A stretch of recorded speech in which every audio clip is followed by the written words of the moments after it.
She knew her words could destroy her, yet she kept writing. Even in death, her courage continues to speak louder than fear.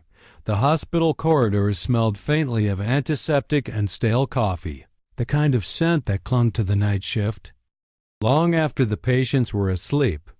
It was October 12, 1972, when Evelyn Mercer clocked out for the last time. She tucked a strand of chestnut hair beneath her cap, forcing a tired smile as she waved goodnight to the receptionist. At 26, Evelyn carried herself with a calm maturity, the kind that made patients trust her instantly. Yet that night, something flickered behind her eyes, a restlessness no one dared to question. The town of Morro Bay was small, its streets near empty after dark. The hospital's rear parking lot, lit by a scattering of dim yellow bulbs, seemed swallowed by shadows. Evelyn adjusted her coat, clutching her purse close. The sound of her heels clicked sharply against the pavement, echoing in the hollow night. She paused. Somewhere beyond the chain-link fence, a dog barked. For a fleeting second, she thought she saw movement near the far end of the lot. Her pulse quickened, but she forced herself to keep walking. Scanning for her car, the light blue Chevrolet parked in its usual spot. Inside her purse were the details of her life: lipstick, a folded paycheck stub, a silver locket her sister had given her. Nothing was taken. Hours later, when an orderly discovered her car, those same items sat undisturbed on the passenger seat. The keys dangled from the ignition as if Evelyn had simply stepped out and never returned. By morning, panic spread through the town. Nurses whispered in the break room, the hospital director fielded phone calls, and the local sheriff organized search parties that combed the coastline. Evelyn's absence was not the kind people dismissed. She was reliable, steady, known by nearly everyone in Morro Bay. Her vanishing felt like a crack in the familiar rhythm of the town. Witnesses were scarce. One night shift janitor thought he heard voices in the parking lot, though he couldn't place them. Another swore he saw Evelyn talking to someone near her car, but the details blurred in the haze of night. No one could say for certain what happened between the moment she left the hospital doors and the silence that followed. The truth, sealed in darkness, would remain buried for decades. But Evelyn's sister Margaret would never forget that night, and 30 years later, she would return to Morro Bay searching for the answers no one had dared to uncover. 30 years is a lifetime for some, but for Margaret Mercer it felt like a pause, a wound that never closed. The night her sister vanished in 1972 replayed in her mind like a scratched record, the details looping without mercy. She had been just 19 then, a college freshman who believed the world was wide and forgiving.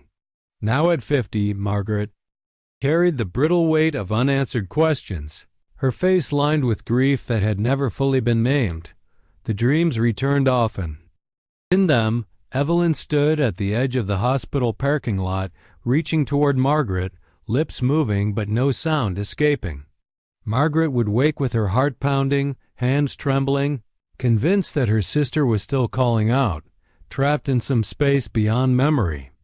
Therapy, religion, marriage, even motherhood had dulled but never erased the sense that Evelyn's story was unfinished. It was the journal entry that broke her resolve. Sorting through boxes after her mother's death, Margaret found Evelyn's. Neat handwriting scrawled on a torn page of stationery. "If anything ever happens to me, promise you'll look for the truth." The words gnawed at her until she could no longer ignore them. So she returned to Morro Bay. The town seemed frozen in time, the same clapboard houses, the same salt in the air, though the hospital had been expanded and the streets busier. Locals recognized her instantly. Faces softened into pity, eyes flickered away with unease, as though Evelyn's disappearance was a ghost they still lived beside but never acknowledged aloud. Margaret felt the unspoken tension.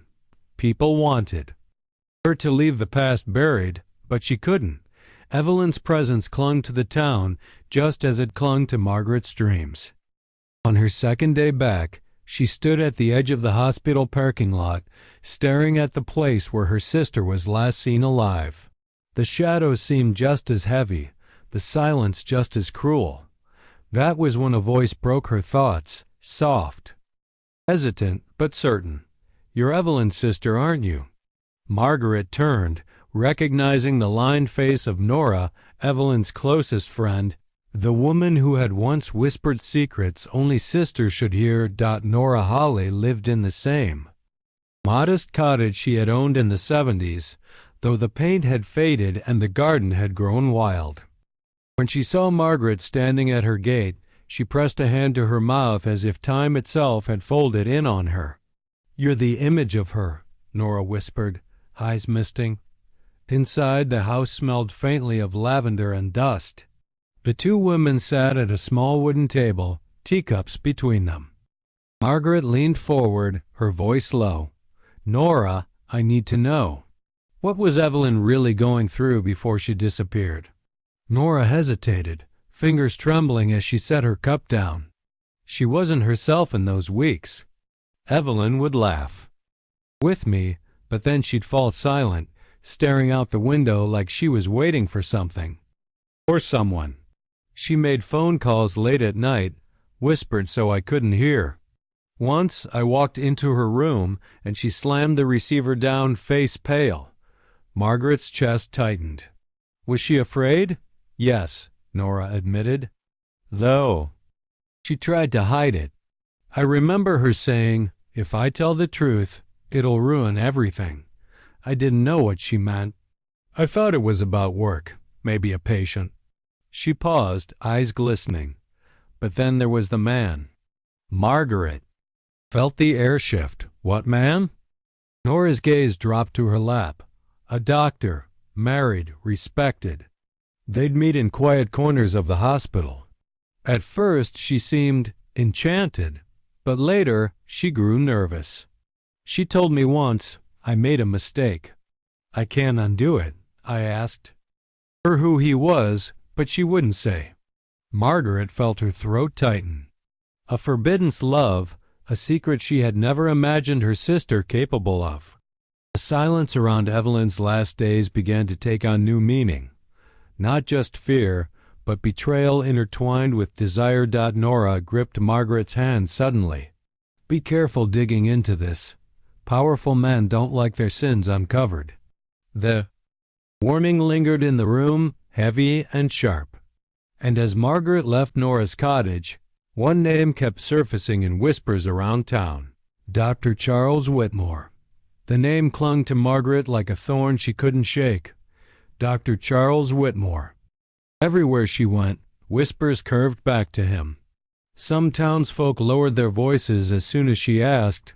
Others shifted uncomfortably, as if the mere mention of his name might summon trouble. Dr. Whitmore had been a pillar of Marrowbay in 1972, head of surgery, church benefactor, family man with a picture-perfect wife. To outsiders, he embodied success. But to Evelyn, he had been something more, something hidden. Nora's hesitant words echoed in Margaret's mind. A doctor? Married, respected. The pieces aligned too neatly to ignore. Margaret walked the length of the hospital's west wing, tracing the halls where Evelyn once worked. Old photographs still hung on the wall. Whitmore in his prime, shaking hands with politicians, smiling beside nurses. His gaze in the portraits felt piercing, confident, almost predatory. She lingered before one framed newspaper clipping. Local doctor saves child after boating accident. Hero, the headline proclaimed. But Margaret saw only shadows behind. His smile. She asked around quietly. Retired staff remembered the rumors, hushed conversations of Whitmore's fondness for certain nurses. No one dared accuse him outright. His power loomed too large. He could make or break your career, one orderly recalled bitterly. Another admitted seeing Evelyn leaving his office late at night, her expression troubled. Margaret pieced together. A story darker than she'd imagined. Evelyn had not just been a young nurse in love. She had been drawn into the orbit of a man who wielded authority like a weapon. If their affair soured, if she threatened to expose him, what would he have done? The thought chilled her. Standing outside the hospital, Margaret stared across the street at the sprawling Whitmore residence, the grand Victorian house where he still lived, now an old man in his 80s. Curtains shifted as if someone inside had been watching her. Margaret felt her pulse quicken. The closer she came to the truth, the more dangerous it felt. And yet, when she returned to her parents' empty house that night, fate placed something directly in her hands, a locked wooden box of Evelyn's belongings. Hidden in the attic. The attic smelled of mothballs and old cedar, a space Margaret had avoided for years. Dust motes floated in the shaft of light from a single window, illuminating stacks of boxes labeled in her mother's handwriting. She climbed the creaking steps carefully, her chest tight with the weight of memories. It was in the far corner. Beneath a stack of yellowed linens that she found it, a small wooden box locked with a tarnished clasp. Margaret froze, her heart hammering. She had never seen this before, and yet the box seemed to hum with her sister's presence. After rummaging through drawers, she found the key tucked inside an old envelope addressed in Evelyn's delicate script. Her fingers shook as she turned it in the lock. The lid creaked open, and the air seemed to shift. Inside lay the fragments of a life Evelyn had tried to preserve, letters tied with ribbon, black and white photographs, and a small leather-bound journal. Margaret lifted the journal, tracing the faded initials embossed on the cover. Evelyn's handwriting flowed across the pages, steady at first, then frantic, as though fear had bled into every stroke. The early entry spoke of everyday life, exhaustion after long shifts, joy in helping patients, and laughter shared with Nora. But soon the tone changed. Evelyn wrote of secret meetings, of a man who promised protection but whose temper grew unpredictable. She described phone calls late at night that left her shaking, footsteps she swore followed her home. Then came the words that made Margaret's breath catch. "If anything happens to me, look to him." Margaret whispered the line aloud, her voice trembling. Who was him? The doctor whose name the town spoke in whispers? Or someone else, closer, hidden even deeper? The photographs offered no comfort. One showed Evelyn smiling beside colleagues at the hospital. Another, more haunting, captured her alone on the pier, gaze distant, as though already retreating from the world. Margaret closed the box with trembling hands. The warning Evelyn had left behind was clear, but incomplete. To understand who him truly was, she would need to read further and confront the betrayals waiting in the pages ahead. Margaret sat at the kitchen table with Evelyn's journal spread open before her, the words pulling her deeper into a world she had never known her sister inhabited. Each entry peeled back another layer of the truth. Evelyn had not been a naive young nurse swept away by a dangerous romance.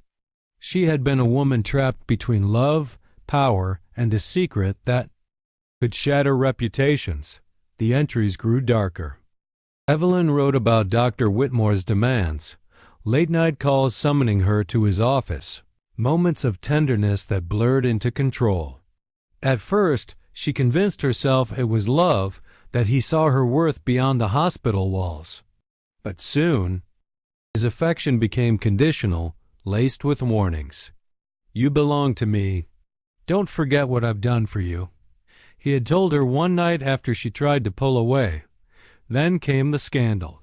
Evelyn detailed how Whitmore was writing illegal prescriptions, funneling drugs through patients who were too ill or too silenced to protest. She suspected patient abuse covered by falsified records. "He thinks no one will speak because he's untouchable," Evelyn wrote, her script jagged with fury. "But I have proof." Margaret's throat tightened as she turned the pages. Evelyn had gathered documents, letters, and testimony. She wanted to go to the authorities, but fear consumed her. More chilling still was how she described Whitmore's shifting demeanor. When I told him I couldn't keep this secret, his eyes changed. He smiled, but it wasn't love. It was warning. The journal revealed a woman caught in a bind, both his confidant and his greatest threat. Their intimacy had given her access to truths others couldn't reach, but it had also marked her as dangerous. Whitmore's betrayal was not simply romantic, it was survival. Evelyn had crossed an invisible line, and she knew it. The final entry Margaret read that night was dated only 2 days before Evelyn disappeared. I think he suspects me. If I vanish, promise me someone will uncover what he's done. Secrets rot in silence. Margaret closed the journal slowly, her hands trembling. The betrayal was clear, but so was the silence that had protected him. She knew she couldn't carry this truth alone. Someone else, someone who had lived through those years at the hospital, would have seen signs. The next morning, she resolved to find them. The staff who remembered Evelyn, and the faces who had once turned away. Margaret returned to the hospital with Evelyn's journal heavy in her bag, its words echoing in her mind. She knew she needed voices from the past, people who had seen Evelyn in those final weeks. The retired staff, scattered across town, became her first path. Her first visit was to Harold Kemp, a former orderly now living in a nursing home. At the mention of Evelyn's name, his expression tightened. "We all saw it," he admitted softly. The way she looked over her shoulder, the way she flinched if someone said Whitmore's name too loud. She was scared, but she didn't want to show it. He paused, eyes distant. "There was a night I heard them arguing." His voice carried, angry. Hers was pleading. But the next morning nothing was said. We just went on. Margaret pressed. Gently, but Harold only shook his head. "You didn't cross Whitmore. Not if you valued your job, or your peace." Others echoed the same pattern. A retired nurse recalled Evelyn spending long hours in the records room with Whitmore. Another remembered her arriving late to shift, eyes red, as if she had been crying. "She was caught in something bigger than she could handle," the woman whispered, "and we looked away." Margaret felt frustration rise in her chest. The fear these people carried had silenced them for decades, allowing Evelyn's story to wither. But beneath their words, one truth was undeniable. Nearly everyone had noticed the change. The shadows around Evelyn had been visible, but no one dared to step into them. As Margaret left the last interview, she walked past the rusting fence behind the old hospital grounds. The air was damp, heavy with salt from the sea. For a moment, she thought she heard her sister's voice in the wind, a faint cry asking why no one had spoken. She stopped, staring through the tangled weeds and broken boards. Something about that place felt wrong, unsettled, as if it was holding a secret just beneath the soil. And soon, Margaret would discover she wasn't imagining it. The weeds behind the hospital clawed at Margaret's legs as she pushed through the overgrown path, her breath sharp in the salty air. She had walked here almost without thinking, guided by the nagging unease that had stirred after speaking with the retired staff. The grounds were deserted, save for gulls circling above and the groan of the wind against rusted sheet metal. Her eyes caught on the old storage shed, its walls warped, roof sagging as if it had been abandoned for decades. Nearby the earth looked unsettled, darker, softer, as though time had failed to fully conceal what lay beneath. Margaret knelt, brushing aside the weeds with trembling hands. The soil gave too easily, and a chill raced through her body. Panic and certainty collided. Inside her, she stumbled back, pulling out her phone with shaking fingers. Within the hour, authorities arrived, their presence transforming the forgotten ground into a crime scene. Yellow tape fluttered in the wind, uniformed officers combed the area, and Margaret stood apart, clutching her coat tightly around her as if it could shield her from the truth she already feared. The forensic team worked methodically, shovels breaking the earth in grim rhythm. Then came the moment that froze Margaret in place. Fragments of bone emerging from the soil, fragile and pale against the dark dirt. The lead examiner crouched, brushing delicately with gloved hands. "Human remains," he confirmed, voice steady. Margaret's knees buckled, and she pressed a hand to her mouth. The shape of the skeleton became clearer as the soil was lifted. Slender bones, the delicate curve of a jaw, remnants of clothing clinging to decay. Evelyn. Even before tests were run, Margaret's heart recognized her. The examiner approached. "Gently.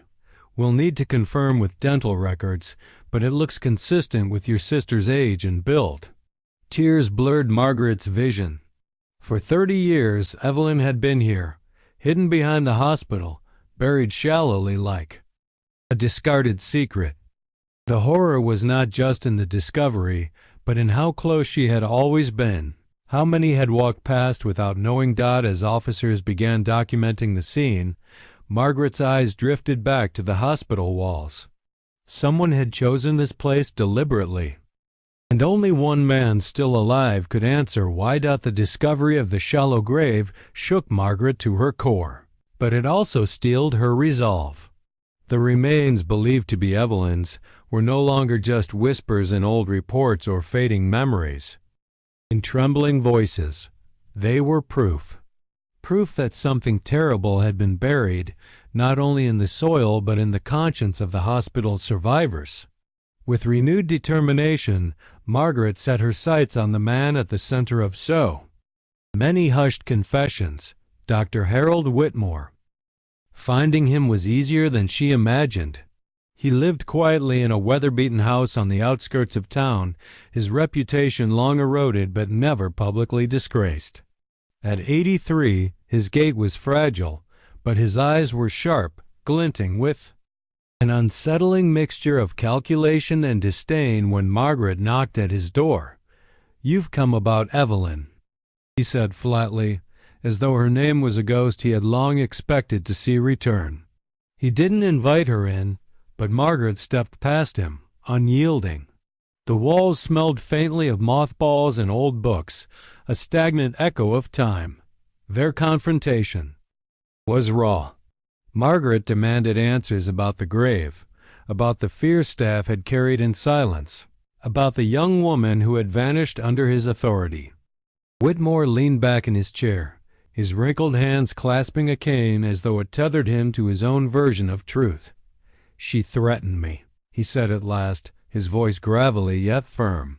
"She knew what I was doing, my research, my methods. She wanted to expose me, but I didn't kill her." Margaret's breath caught. His denial was chilling, not because it rang innocent, but because of the conviction behind it. "Then who buried her behind the hospital?" She pressed out. His lips tightened into a thin smile, a grotesque shadow of pride. "Others had a stake in keeping her quiet. You think I was the only one with secrets? That place fed on silence. Evelyn trusted the wrong man, and it cost her life." The words slithered into Margaret's mind, leaving her shaken. If Whitmore wasn't lying, then the circle of guilt was wider than she had imagined. The old man's calm deflection hinted at accomplices still cloaked in shadow. As she left his house, Margaret felt the chill of realization. The dead had told their story, but the living still guarded theirs. And somewhere, behind locked doors and fading records, the larger truth waited. The confession Margaret wrenched from Dr. Whitmore left her trembling. His frail voice, edged with fear and pride, echoed in her ears as she stepped out into the cold air. Yet it wasn't just his words that haunted her. It was the knowledge that Evelyn had died because others allowed silence to wrap around the truth like a shroud. News of the unmarked grave spread quickly through the town. Reporters camped outside the hospital ruins. Neighbors whispered at kitchen tables, and faces long hardened by years of denial now cracked with guilt. One by one, former colleagues of Whitmore, retired nurses, and townsfolk came forward. Their stories were eerily similar. They had seen too much, suspected more, but said nothing. Fear of losing jobs, fear of retaliation, fear of standing against a man with influence. Each confession added weight to the chains that had bound the community. Margaret listened to them all, her anger simmering beneath her grief. You all knew, she whispered to herself after one interview, her voice breaking. You knew, and she still died alone. It wasn't just Evelyn who had been betrayed. It was trust itself. A sisterhood bond, fragile yet unbreakable in her heart, had been left undefended by the world around them. At night, Margaret sat at Evelyn's graveside, her fingers brushing the fresh soil. She wept not only for her sister, but for the hollow justice that had arrived decades too late. No courtroom trial, no confession, could restore 30 stolen years. What remained was silence, the silence of a community complicit, the silence of a predator shielded, and the silence Evelyn herself had carried to her shallow grave. Yet Margaret knew silence could not have the final word. As dawn rose, she pressed her palm against the headstone and whispered a vow. Evelyn's story would not fade into dust. It would live, a warning, a cry against power left unchecked. And in that moment, she realized something terrifying. The circle of guilt had not yet closed. There were still names unspoken, shadows that had watched and acted. The truth, though unearthed, was not yet complete. The house was quiet when Margaret returned from the courthouse, the echoes of whispered confessions still heavy in her ears. The silence pressed down like a weight, but on the desk where she had left it, Evelyn's journal waited, its worn leather cover holding the words of a life interrupted. Margaret traced the spine with trembling fingers before opening it, as though she were about to speak to her sister after 30 years of unanswered questions. The first lines she read were familiar scribbled fragments of doubt, of warnings. Ignored. Evelyn's neat handwriting gave way to frantic scrawls as her fear deepened, each page carrying the weight of someone who sensed the walls closing in. Margaret read them slowly, imagining Evelyn's voice, fragile but determined. It was like listening to a conversation across time, one sister finally hearing what the other had been desperate to say. There were passages about trust, about how Evelyn believed she could reform men who seemed lost, how compassion sometimes blurred into danger. Margaret felt the sting of betrayal and knew not only Evelyn's trust in Dr. Whitmore, but the town's collective silence that had allowed him to walk free for so long. Betrayal had lived in many forms, in the power of fear, in the cowardice of colleagues, in her own inability to protect her sister when she needed it most. Yet beneath the grief, Margaret discovered something else in the journal. Evelyn had not written only warnings. She had written about hope, about the unbreakable bond of sisterhood, about her belief that even if truth cost her everything, it would still matter in the end. Those words, penned by a woman who never saw justice in her lifetime, became Evelyn's legacy. Margaret closed the journal and held it to her chest, her tears falling freely now, not only from sorrow but from resolve. Evelyn's courage had not been in vain. The story would not end with silence, nor with the cold walls of a courtroom. Margaret vowed that her sister's voice would endure, carried forward by her own, and as dusk fell outside, she realized this was not the end at all. It was a beginning. The question now was how to make the world listen.